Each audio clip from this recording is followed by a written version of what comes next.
حظر التجول. الجهات الأمنية تباشر مهامها في الميدان لرصد كل المخالفات. أغلب المركبات الآن الموجودة يتم فرزها، من كان في مهمة رسمية يتم السماح له، ومن كان خلاف ذلك يتم تحرير المخالفة 10,000 ريال مخالفة.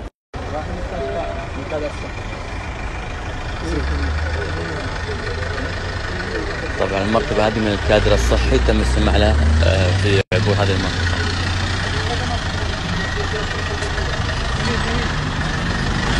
كذلك مركبات الإعاشة ومركبات الخدمات يتم السماح لها، خلاف ذلك يتم تحرير المخالفة.